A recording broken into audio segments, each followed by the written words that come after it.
Two-time defending champion Troy is in the house. Day 2 of the Sun Belt Conference Media Days in New Orleans.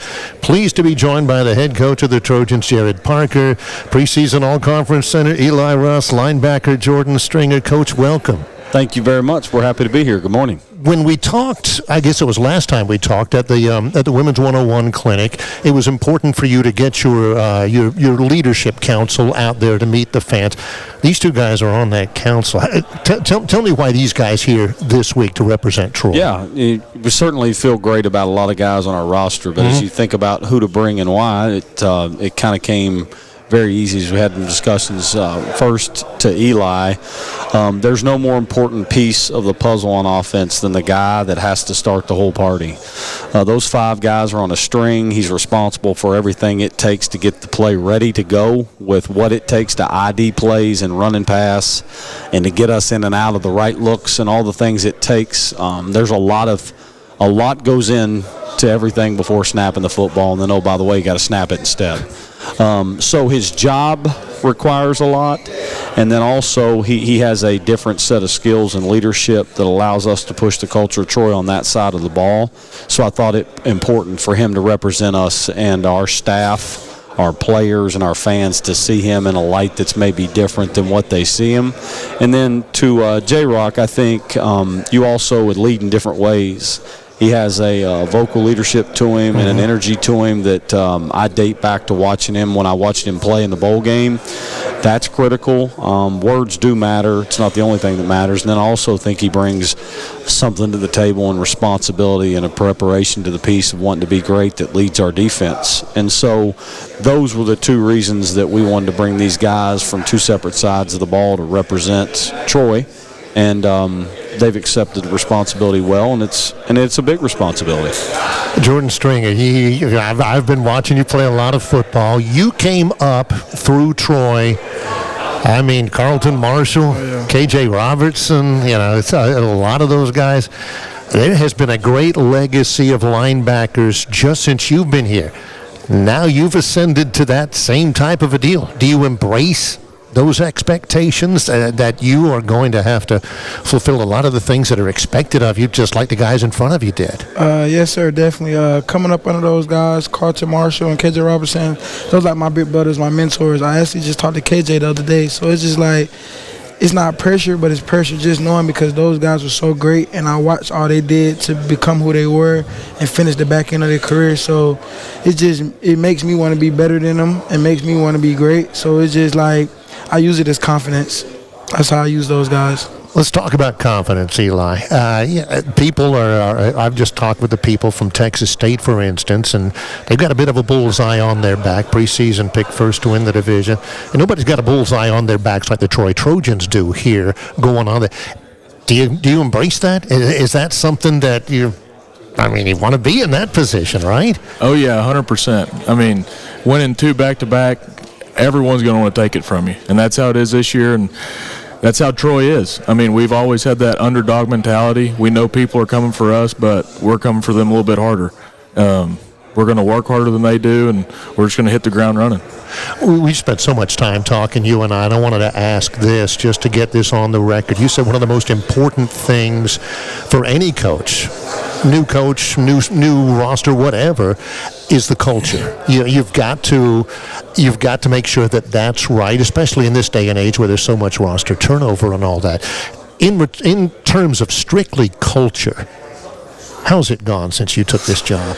Well, I'm severely biased. I mean, I think we're going to sit here and say it's gone really well, right? But to be fair, here an honest answer is this. I think that your culture is as good as your people, and we've got great people. And I believe that. I think we have great players, great people in that locker room, and the same with the staff. So the culture has to start with the people. And then you've got to understand what it means and maybe the place to build the culture the right way. If you come in and try to set a culture that's different or different standards or doesn't fit Troy, why would these guys be here? Why would we buy in? I think we've remained who Troy is, and we're just going to try to do it better. That's all.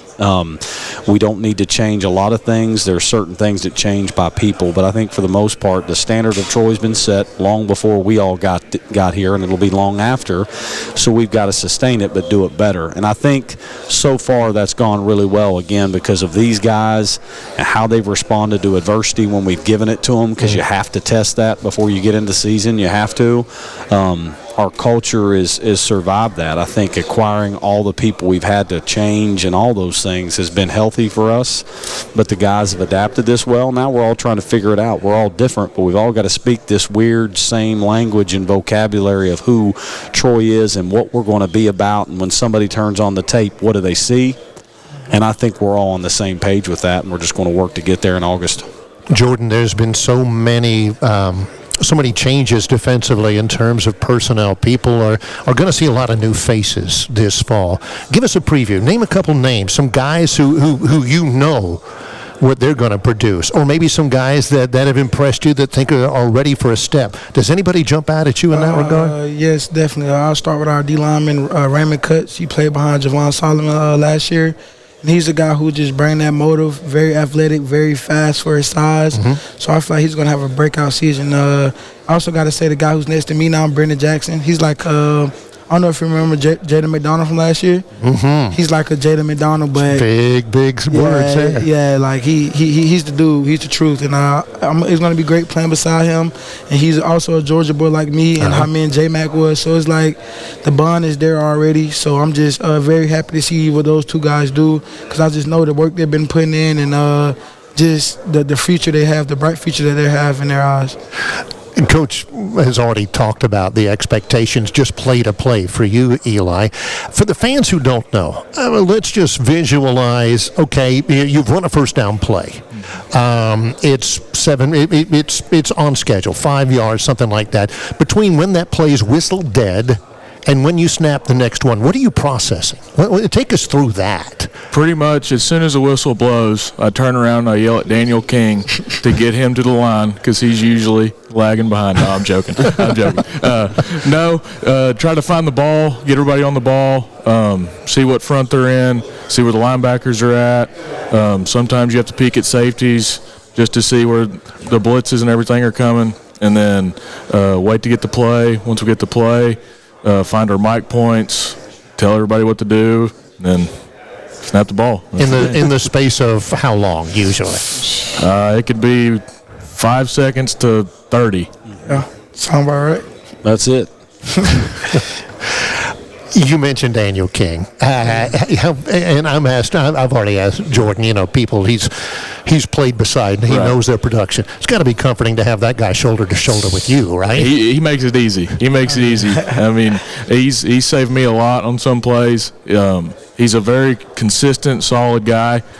Being next to you, and he's just a good person. I mean, we're really good friends in the locker room. He's a guy that everybody enjoys being around, and then you get a guy who has an attitude like that and then goes out and plays like he does. It's just you love seeing guys like that. Oh yeah. You mentioned consistency. You've mentioned consistency a lot. You've told me before, you're looking for guys you can trust, guys who are consistent, and not just on the football field as well.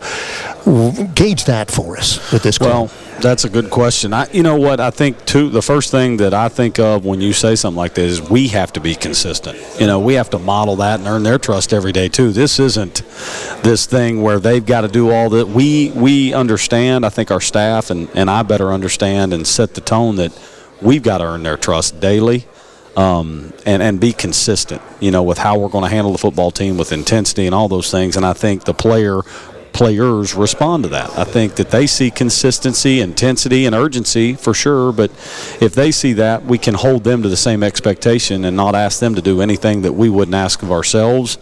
And they've been that. Like this summer with Darryl Bauer and that strength staff, they've been consistent, and the approach and how they developed their guys and hopefully done it a little bit better. I believe we have. We've taken steps in the right ways there and different things, and the guys have responded, and our leadership's responded. Therefore, we've had a really good June and July. I got to ask you this because I get asked this all the time. When the offense is really rolling, when it's doing what you want it to do, what's it going to look like? I mean, is it tempo? Is it, aerial circus? What can fans expect when things are going the way you want them to go? Yeah, to be very fair to not giving too much away sitting here, I'll say this. Our offense is at its best when we're running the football, when we are keeping our defense over there drinking water and letting them rest, controlling the clock, and being as multiple as it looks. It'll never sit still. It'll never be in a certain personnel at any time. It'll never be under center or going tempo or in the gun. It'll be all of that. But at its core, I would tell you that we want to play a physical style of football that takes care of the ball and aids in us run the football and keeping our defense off the field and letting them rest up so they can be great. Speaking of physical, Jordan, I got to tell you the story. I was with a bunch of guys, and we were reminiscing 2 years ago at the vet in the Army game. This guy broke an Army running back's helmet. They had to stop the game for a while to get him fresh. You arrived with a certain physicality in that one. That defensively, that's the keynote. I mean, that's the foundation. Get there and make them feel you, right? Yes, sir. Most definitely. That game right there always holds a special place in my heart because that was like my red shirt freshman year. And I actually got my feet wet for a long amount of time. So that's just the energy that you got to bring every day. And having a guy like Carlton Martial beside you that game, he broke the tackling record that game.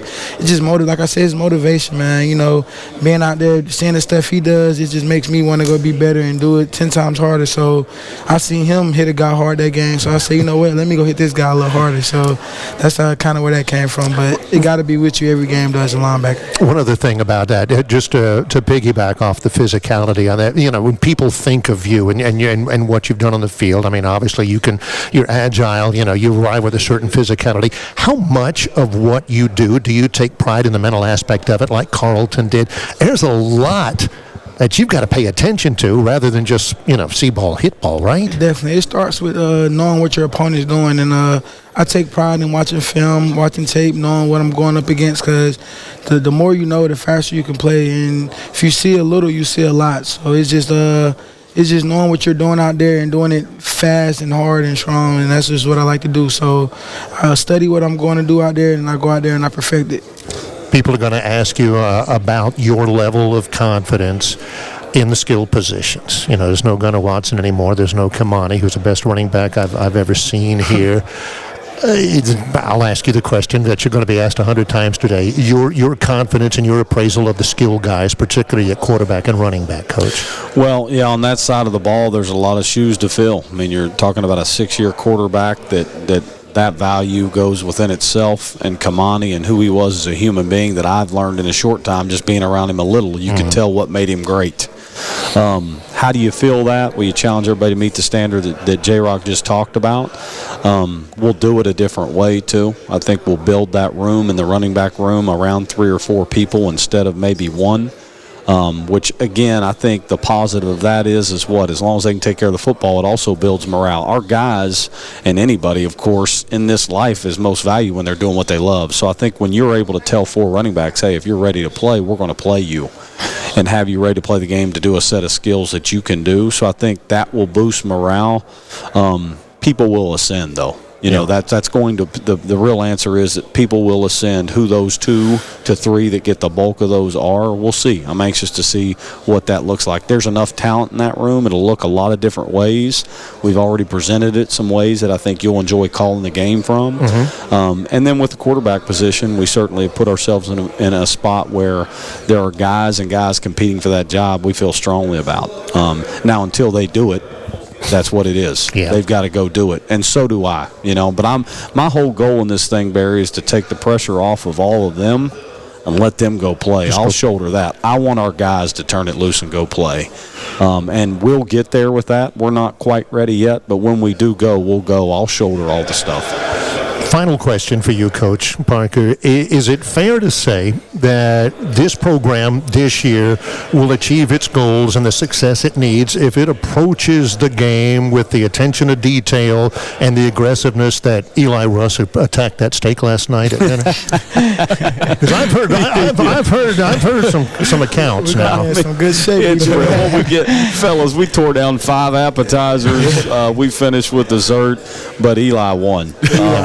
You know, that was a 20-ounce deal with 4 sides and all that goes with it. So, yeah, if we attack the football game like he did the plate, which came with a warmer, I mind you, he had to keep his food warm. So we do that, we'll be just fine. Looking forward to the season, fellas, and thanks so much for the time. We Thank you, appreciate sir. it. Good Thank luck you. to you.